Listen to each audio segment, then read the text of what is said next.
불쌍히 여기사. 마태복음 9장 35부터 38절. 예수께서 모든 도시와 마을에 두루 다니사 그들의 회당에서 가르치시며 천국 복음을 전파하시며 모든 병과 모든 약한 것을 고치시니라. 무리를 보시고 불쌍히 여기시니 이는 그들이 목자 없는 양과 같이 고생하며 기진함이라. 이에 제자들에게 이르시되 추수할 것은 많되 일꾼이 적으니 그러므로 추수하는 주인에게 청하여 추수할 일꾼들을 보내주소서 하라 하시니라.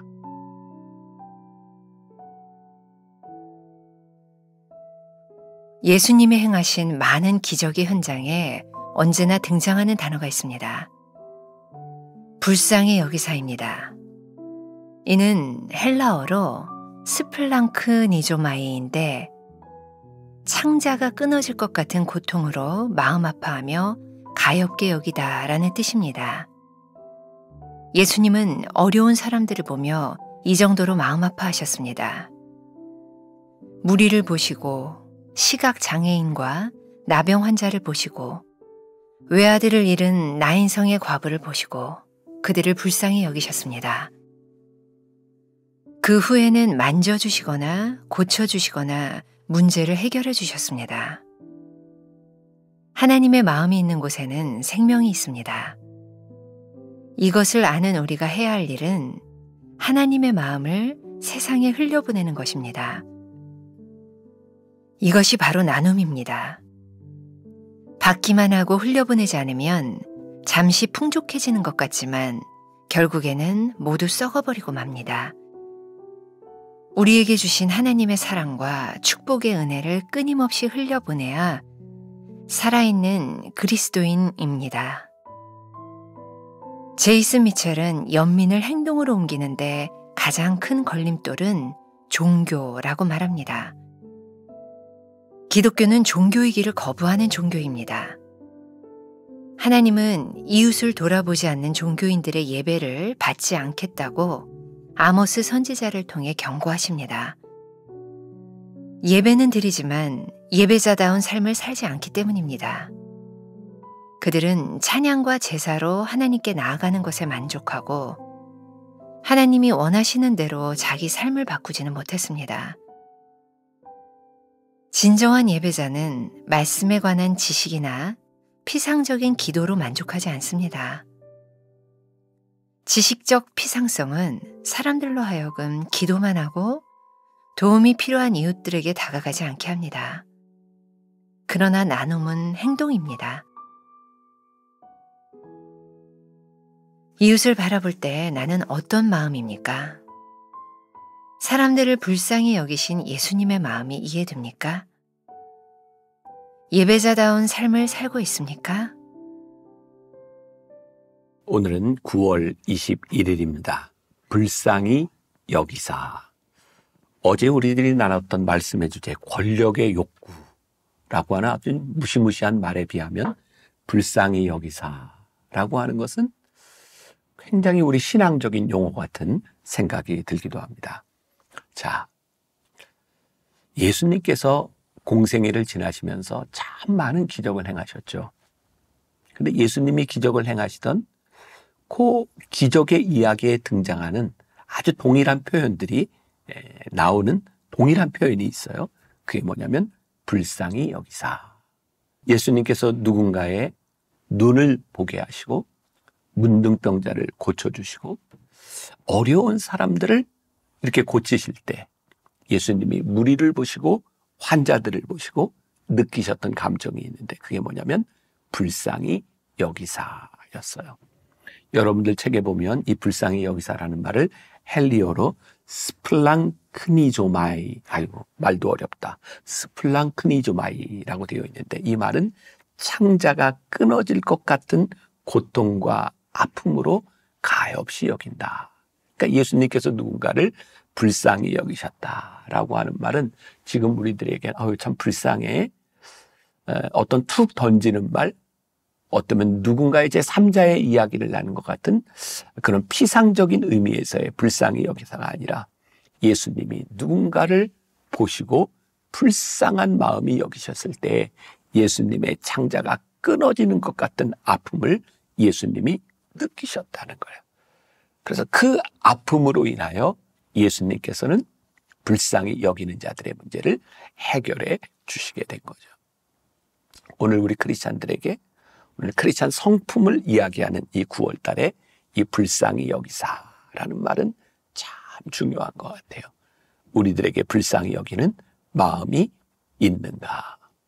아니 어쩌면 우리들이 불쌍히 여겨야 될 사람을 쳐다볼 시간이 없어서 우리는 우리들의 삶에 늘 쫓겨서 이 불쌍히 여기는 마음이 없이 지나갈 때가 많이 있는 것 같아요. 제가 만나교회 목회 담임 목사 된 지 20년을 지나가면서 글쎄 어떤 분이 저에게 목사님이 한 일 중에 제일 잘한 일을 하나를 꼽아보세요. 그러면 저는 아마 서슴지 않고 한 10여 년 전부터 시작한 우리 만나교회 한샘치고 헌금입니다 라고 말할 수 있을 것 같아요. 참 말도 잘 졌잖아요. 한샘치고 커피 한 잔 먹은 셈치고 밥 한 끼 먹은 셈치고 지금 도움을 필요로 하는 그곳에 우리들이 도움을 주자는 프로젝트였어요. 만나교회는 그렇게 어려운 교회가 아닙니다. 우리가 굳이 한샘치고 헌금을 하지 않아도 누군가를 도울 수 있는 여력이 있습니다. 근데 오늘 하나님께서 저에게 주셨던 마음이에요. 우리 교인들이 어떤 누군가를 불쌍히 여겨야 될 상황에서 누군가의 도움이 필요한 상황에서 우리 교인들 모두가 그 상황에 대한 아픈 마음이 있으면 좋겠다. 그리고 아픈 마음으로 끝나는 것이 아니라 내가 진짜 커피 한 잔 먹은 셈 치고 이 작은 것들을 그들에게 흘려보냄으로 인하여 예수님께서 불쌍히 여기사 그들의 문제를 해결해 주셨던 것처럼 우리 교인들이 누군가를 바라보는 불쌍히 여기는 마음으로 그 문제를 우리들이 해결하고 도와줄 수 있는 교회가 되었으면 좋겠다. 그리고 1년에 몇 차례씩 하는 이 한샘치고 헌금을 통하여 불쌍히 여기는 마음들을 우리가 가지고 행동하게 만든 것. 그건 제가 만나교회 목회를 하면서 하나님께서 저에게 주신 가장 큰 은혜였다는 생각이 들어요. 얼마 전 제가 우리 목회자들과 함께 이제 설교 크리틱을 하면서 그런 이야기를 했어요. 제스처를 어떻게 하고 발음을 어떻게 하고 억양을 어떻게 하고 설교 전개를 어떻게 하고 우리는 기술적인 것들을 많이 이야기할 수 있어요. 그리고 코멘트해주고 도움을 줄 수 있어요. 근데 저는 그때 그런 얘기를 했어요. 제가 30이 되었을 무렵 미국에 유학을 가서 제가 설교하고 싶지만 설교할 수 없는 상황에서 한 5년 정도를 지나야 되는 목사로서 설교가 고픈 그런 시간을 지날 때 저에게 하나님께서 주셨던 큰 도전이 있었는데 그건 뭐냐면 설교할 수 없는 상황에서 어떤 목사님의 설교하는 모습을 보게 하신 것이었어요. 제가 있었던 시카고의 어떤 장로교회 그 목사님은 그렇게 설교를 잘하는 목사님이 아니었지만 그 교회는 성도들이 꽤 많은 그런 교회였어요. 저는 그게 이해가 잘 안 됐어요. 아니 어떻게 저 정도 설교를 하는데 어떻게 사람들이 저렇게 모일 수 있지? 30살밖에 안 된 목사에게 참 건방진 판단 이야기였을지 모르지만 제가 그때 잠시 그 교회의 성가대원으로 있으면서 주일에 설교하는 그 목사님이 교인들 이야기를 하다 2번 우는 것을 제가 보게 되었어요. 그때부터 제 마음에 그런 소원이 생겼어요. 하나님, 저 마음을 저에게 주세요. 저에게 저 마음이 없으면 저 목회를 못할 것 같아요. 목사님이 강단에서 교인들에 대한 이야기를 하다 그들의 마음이 느껴져서 눈물을 흘렸던 그 마음을 저에게 주세요. 근데 불현듯 그 마음이 저에게 찾아왔어요. 교인들을 바라볼 때 강단에서 설교를 하다가 교인들의 상황이 저에게 느껴지기 시작할 때 마음이 아파지기 시작했고 그 교인들을 위하여 기도하는 마음이 저에게 생겨지기 시작했어요. 예수님에게 저 마음이 생기셨기 때문에 예수님이 그 기적을 행하셨구나.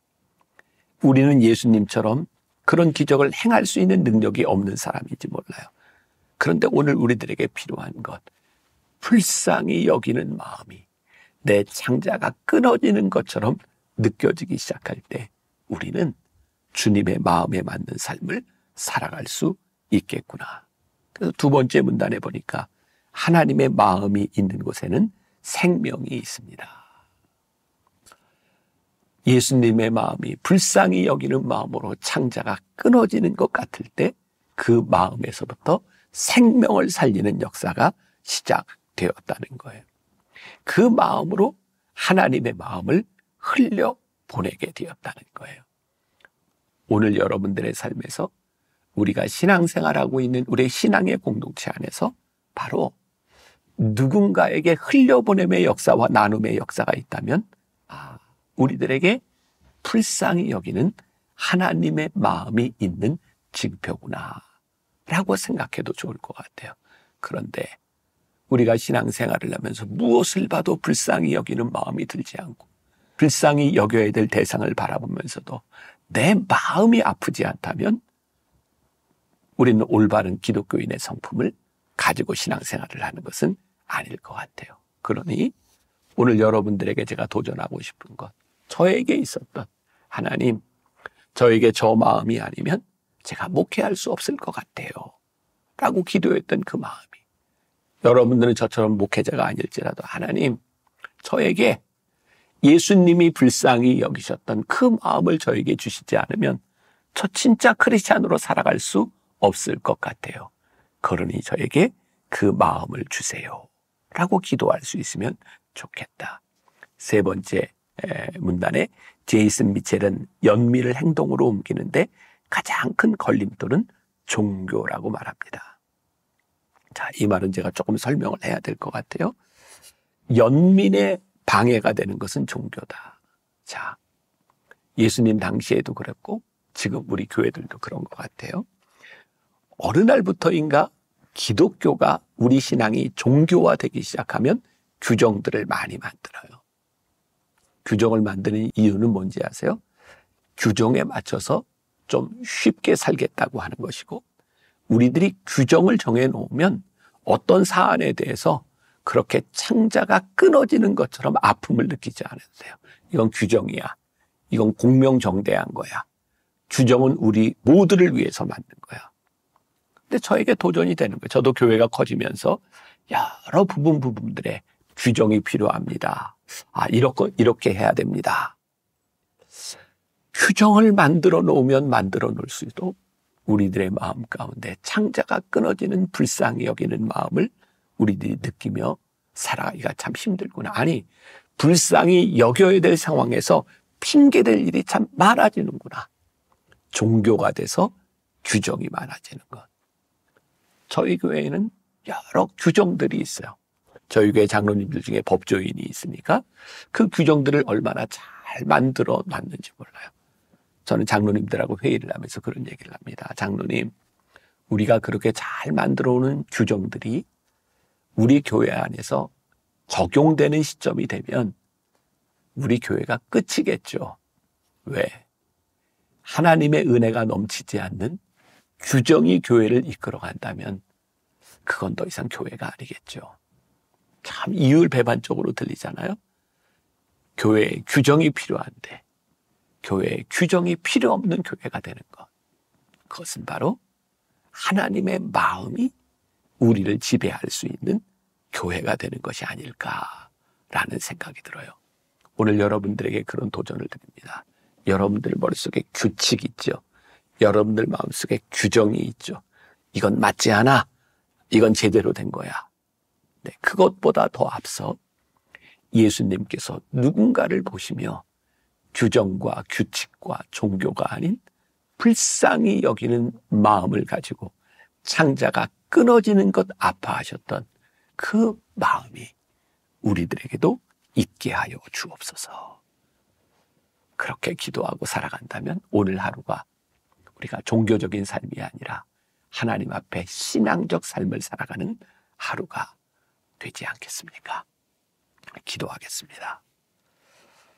주님 마음 우리들에게 주시옵소서. 불쌍히 여기는 마음, 그것은 그냥 지나치지 않을 때 그들의 모습이 내 창자를 끊어지게 하는 것처럼 아플 때 우리로 하여금 예수님처럼 살게 하지 않겠습니까? 오늘 우리 주변에 일어나는 수없이 많은 일들 가운데서 주님 마음 내게 주시옵소서 기도하며 그렇게 살아가는 하루가 되게 하여 주옵소서. 예수님의 이름으로 기도했습니다. 아멘.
you.